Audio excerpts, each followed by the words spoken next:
अब सत्ता की शपथ वाली कुंजी खोलते हैं, जहां पिछले 2 दिनों में 2 राज्यों में 2 मुख्यमंत्रियों ने शपथ ली। कल उमर अब्दुल्ला जम्मू कश्मीर के सीएम बने थे। आज नायब सिंह सैनी ने हरियाणा के सीएम के पद और गोपनीयता की शपथ ली। इन दोनों शपथ में एक कॉमन बात दिखी, वो थी सामाजिक समीकरण, जिसका दोनों जगहों पर माइक्रो मैनेजमेंट किया गया। इस पर हमने सत्ता की विशेष कुंजी तैयार की है, लेकिन पहले हरियाणा में सीएम के शपथ की डिटेल्स समझते हैं। आज दिन में करीब 1 बजे पंचकुला के दशहरा ग्राउंड में नायब सिंह सैनी ने दूसरी बार हरियाणा के सीएम पद की शपथ ली, जिसके बाद वो हरियाणा के 19वें सीएम बन गए। नायब सिंह सैनी के साथ 12 और मंत्रियों ने शपथ ली। उनके शपथ का समारोह काफी व्यापक था। प्रधानमंत्री नरेंद्र मोदी, गृह मंत्री अमित शाह समेत एनडीए शासित राज्यों के करीब सभी सीएम और डेप्यूटी सीएम शपथ में शामिल हुए। एनडीए के 31 दलों के नेता भी इस शपथ समारोह में मौजूद थे। लेकिन जिस बात की चर्चा सबसे ज्यादा है, वो सीएम सैनी के साथ शपथ लेने वाले 13 मंत्रियों का समीकरण है।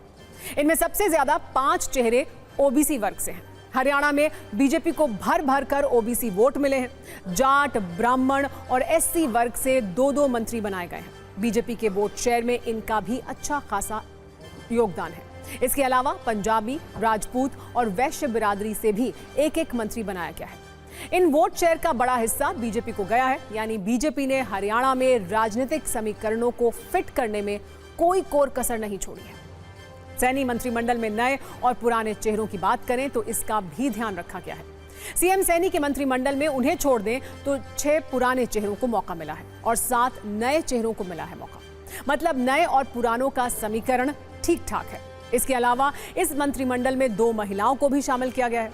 एक खास बात यह भी देखने के लिए मिली कि बीजेपी ने हरियाणा में यूपी, राजस्थान, मध्य प्रदेश, छत्तीसगढ़ और ओडिशा की तरह डेप्यूटी सीएम बनाने का फॉर्मूला नहीं अपनाया।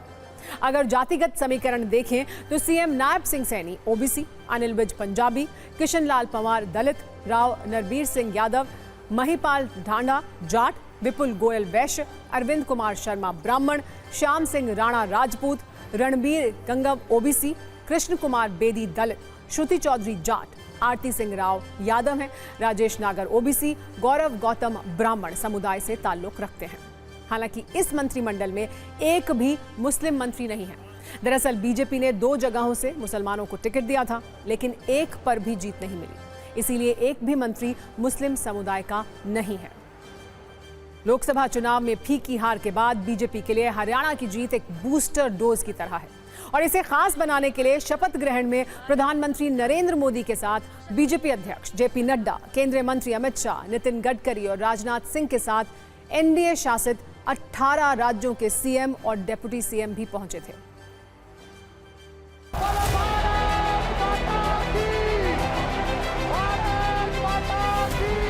नायब सिंह सैनी ईश्वर की शपथ लेता हूं कि मैं विधि द्वारा स्थापित भारत के संविधान के प्रति सच्ची श्रद्धा और निष्ठा रखूंगा। सरकार का गठन हरियाणा प्रदेश की जनता की अपेक्षाओं के ऊपर ये डबल इंजन की सरकार आदरणीय मोदी जी के साथ मिलकर के हरियाणा को तीव्र गति से आगे बढ़ाने का काम हमारी सरकार करेगी और ये संकल्प पत्र भी हमारी सरकार पूर्ण रूप से पूरा करेगी। संविधान के और विधि के अनुसार न्याय करूंगा। श्रुति चौधरी प्रदेश के लिए, देश के लिए काम कर रहा है और हरियाणा को भी उसी रफ्तार के साथ हमने आगे लेके जाना जिस रफ्तार के साथ नरेंद्र मोदी जी देश को विकसित भारत की ओर लेके जा। मैंने कभी नहीं कहा कि मैं मुख्यमंत्री बनना।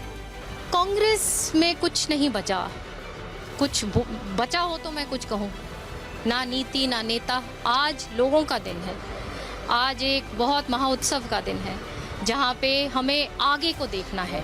लोकतंत्र में जनता महान होती है। जो भी वर्डिक्ट हरियाणा की महान जनता ने दिया है वो स्वीकार्य है, लेकिन ये सरकार जो है, सारा मंत्रिमंडल इनका हार गया। बीच मझधार में मुख्यमंत्री बदल दिए गए, बहुत बैड गवर्नेंस इनकी रही। वैसे इस ग्रैंड शपथ समारोह के बाद एक और मेगा इवेंट हुआ जिसमें एनडीए के सभी सहयोगियों ने हिस्सा लिया। एनडीए के कई राज्यों के सीएम भी इस बैठक में शामिल थे। सभी एनडीए के मुख्यमंत्रियों, उप मुख्यमंत्रियों ने ताली बजाकर स्वागत किया।